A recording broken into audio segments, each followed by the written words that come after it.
The highlights of Indian heritage lie in the treasure of its art, architecture, classical dance, music, flora and fauna, and the innate secular philosophy of its people.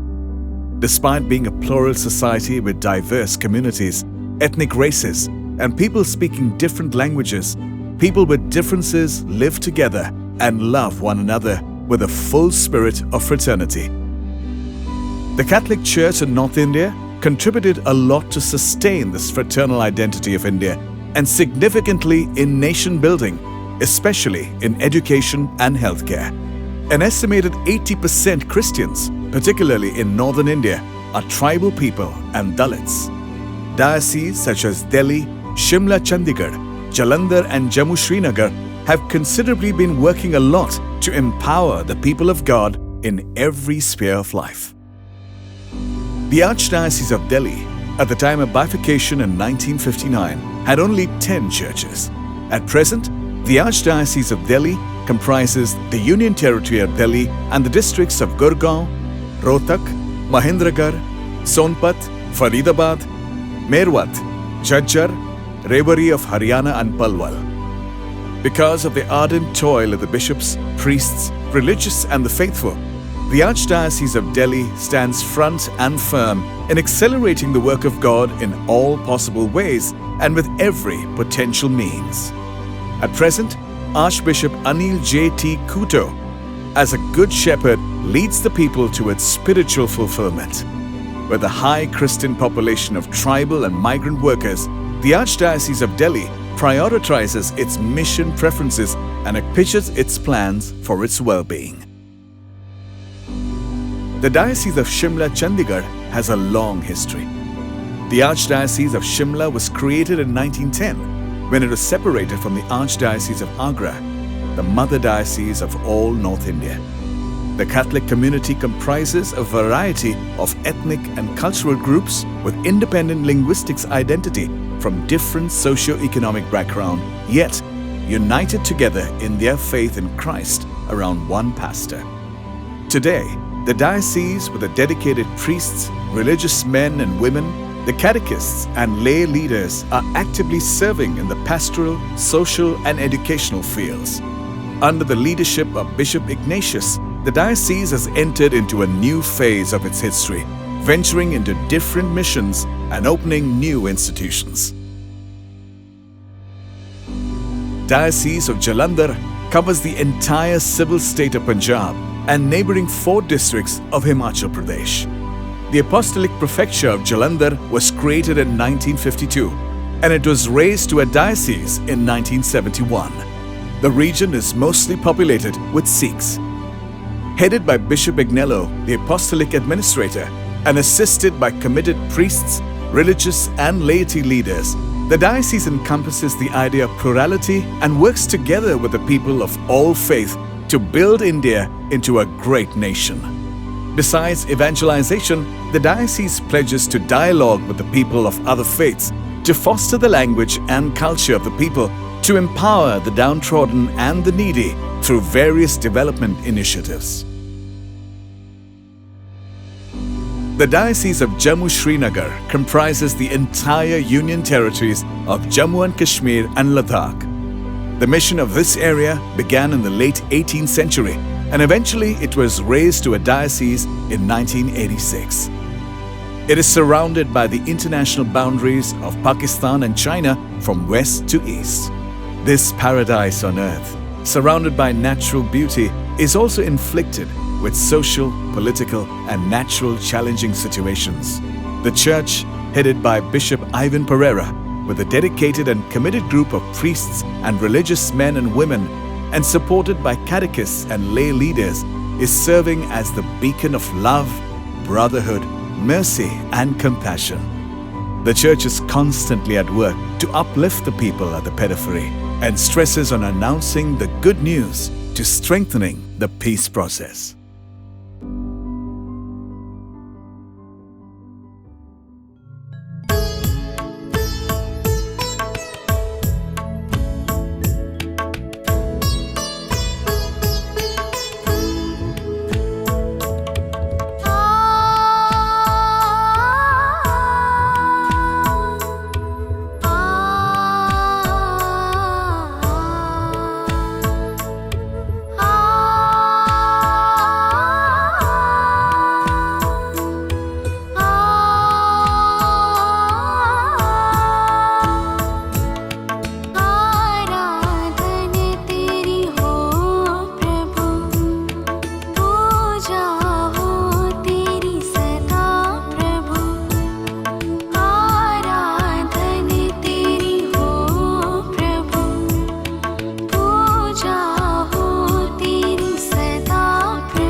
A reading from the Holy Gospel according to St. Luke, chapter 19, verses 1 to 10. Jesus went on into Jericho and was passing through. There was a chief tax collector there named Zacchaeus, who was rich.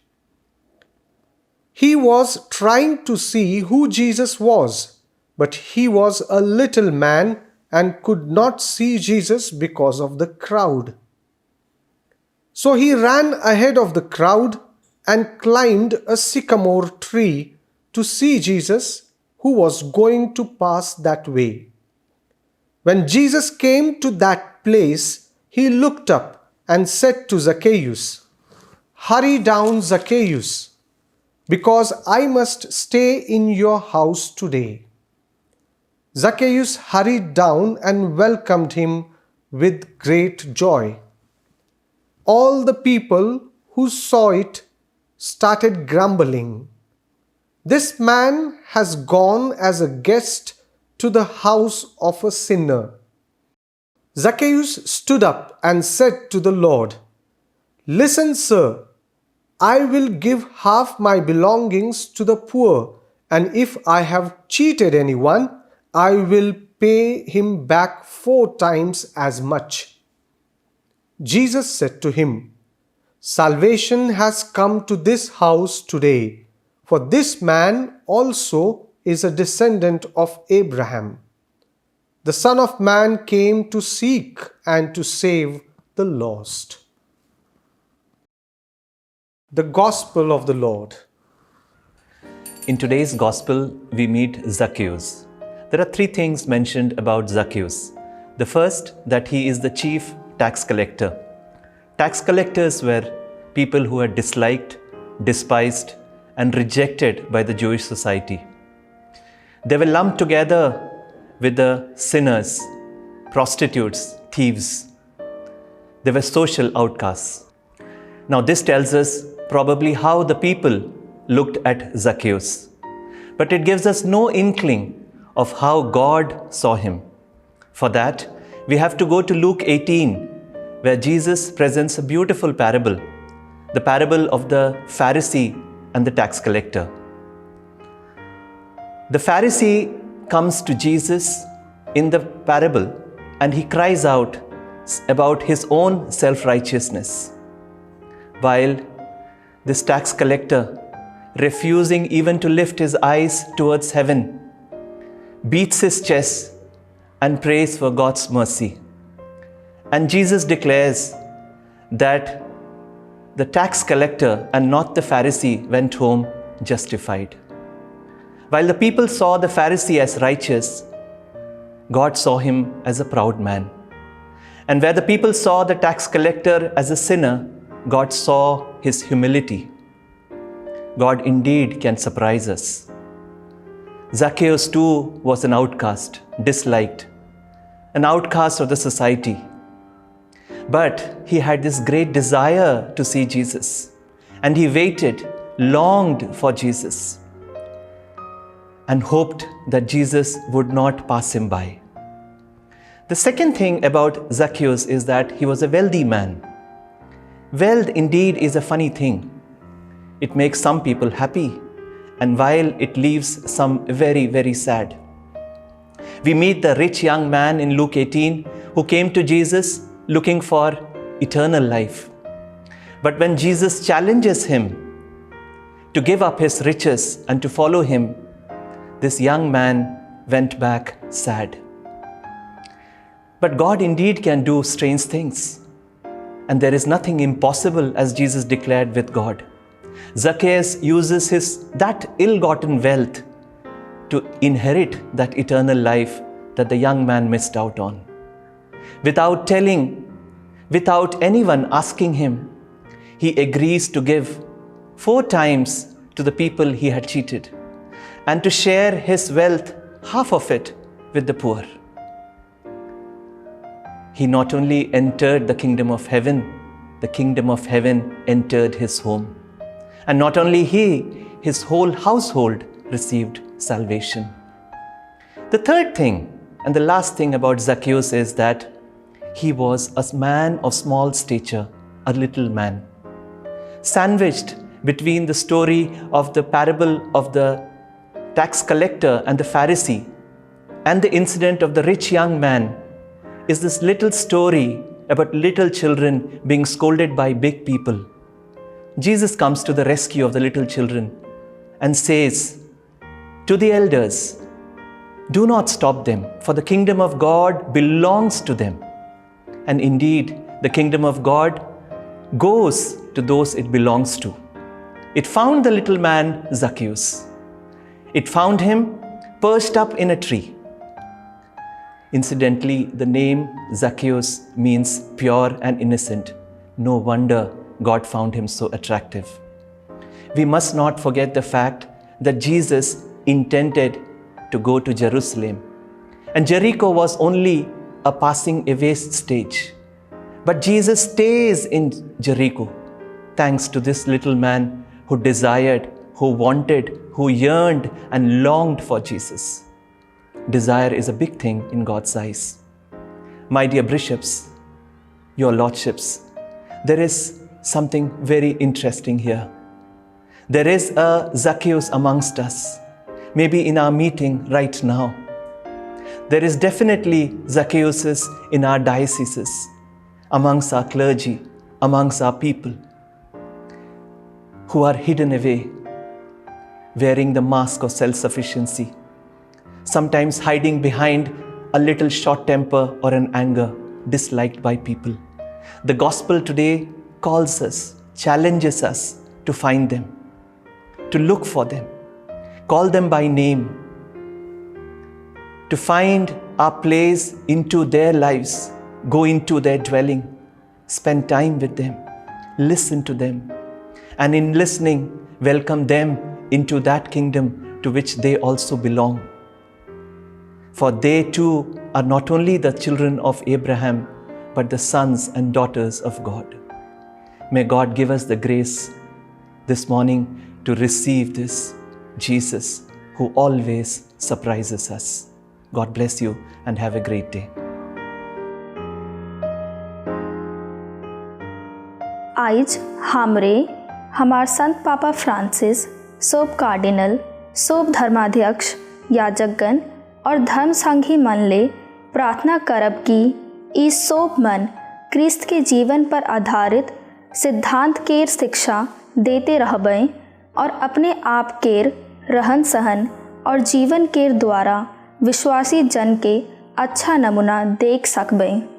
इसके लिए हम पिता ईश्वर से प्रार्थना करते हैं।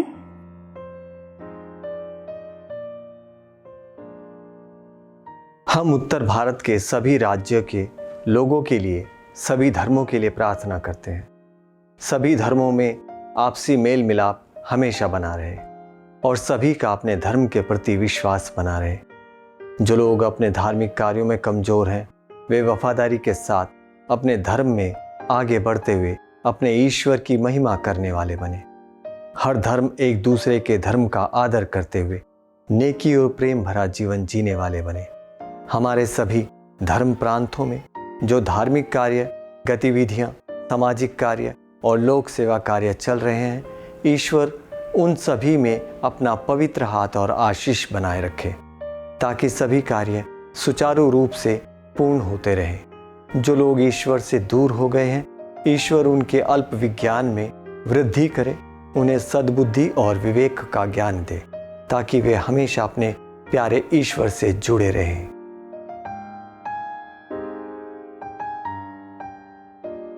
ਅਸੀਂ ਆਪਣੇ ਦੇਸ਼ ਦੇ ਨੇਤਾਵਾਂ, ਉੱਚ ਅਧਿਕਾਰੀਆਂ ਲਈ ਪ੍ਰਾਰਥਨਾ ਕਰਦੇ ਹਾਂ, ਜਿਨ੍ਹਾਂ ਨੇ ਪੂਰੇ ਦੇਸ਼ ਦਾ ਕਾਰੋਬਾਰ ਸੰਭਾਲਿਆ ਹੋਇਆ ਹੈ। ਉਹ ਇਮਾਨਦਾਰੀ, ਵਫਾਦਾਰੀ ਨਾਲ ਆਪਣੇ ਕੰਮ ਨੂੰ ਕਰਦੇ ਹੋਏ ਦੇਸ਼ ਨੂੰ ਉੱਨਤੀ ਵੱਲ ਲੈ ਕੇ ਜਾਣ ਵਾਲੇ ਬਣਨ। ਸਾਡੇ ਦੇਸ਼ ਵਿੱਚ ਜਿਹੜੇ ਲੋਕ ਬੇਰੁਜ਼ਗਾਰ ਹਨ ਅਤੇ ਬੇਰੁਜ਼ਗਾਰੀ ਦੇ ਹੁੰਦੇ ਬੁਰੀ ਸੰਗਤ ਦਾ ਰਸਤਾ ਚੁਣ ਕੇ ਆਪਣੇ ਜੀਵਨ ਨੂੰ ਬੁਰਾਈਆਂ ਦੇ ਹਨੇਰੇ ਵਿੱਚ ਤੱਕ ਲੈਂਦੇ ਹਨ। ਪਰਮਾਤਮਾ ਉਹਨਾਂ ਦਾ ਮਾਰਗਦਰਸ਼ਨ ਕਰੇ। ਇਸ ਦੇ ਨਾਲ ਜਿਹੜੇ ਲੋਕ ਗਰੀਬੀ ਵਿੱਚ ਰਹਿ ਕੇ ਅਨੇਕਾਂ ਮੁਸ਼ਕਲਾਂ ਦਾ ਸਾਹਮਣਾ ਕਰ ਰਹੇ ਹਨ, ਪਰਮਾਤਮਾ ਉਹਨਾਂ ਦਾ ਮਾਰਗਦਰਸ਼ਨ ਬਣ ਕੇ ਉਹਨਾਂ ਨੂੰ ਧੀਰਜ ਬਖਸ਼ੇ। ਸਾਡੇ ਦੇਸ਼ ਵਿੱਚ ਜੋ ਵੀ ਬੁਰਾਈਆਂ ਹਨ, ਕਮੀਆਂ ਹਨ, ਉਹਨਾਂ ਨੂੰ ਸਾਡੇ ਦੇਸ਼ ਦੇ ਨੇਤਾ ਅਤੇ ਜਨਤਾ ਸਮਝਣ ਅਤੇ ਉਹਨਾਂ ਨੂੰ ਨਿਮਰਤਾਪੂਰਵਕ ਸਮਝਾ ਸਕਣ, ਤਾਂ ਜੋ ਸਾਡੇ ਦੇਸ਼ ਵਿੱਚ ਆਪਸੀ ਭਾਈਚਾਰਾ, ਸ਼ਾਂਤੀ ਤੇ ਏਕਤਾ ਹਮੇਸ਼ਾ ਬਣੀ ਰਹੇ। We implore God's blessings on all the bishops of the Church, especially on the bishops of the CCBI. May they be enlightened by the Holy Spirit to exchange the ideas and information, deliberate on the Church's broad concerns, and take care of the needs of the faithful, so that the good news may reach all people. Hence, may we all witness Christ joyfully through our own lives. For this grace we pray to the Lord.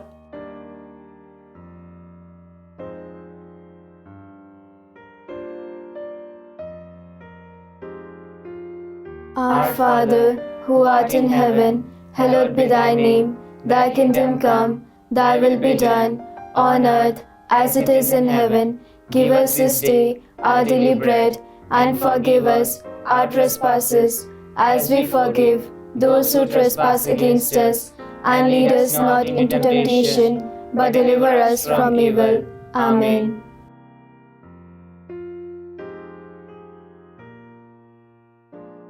O God, ever faithful, we praise you for your abiding presence on our pilgrimage as the people of God in India. Bless us, whom you have chosen as servant leaders to carry out your work of evangelization. Pour out your heavenly blessings, redeem, restore, and remold your church until we are made new, that we may be one in Christ for the sake of the world.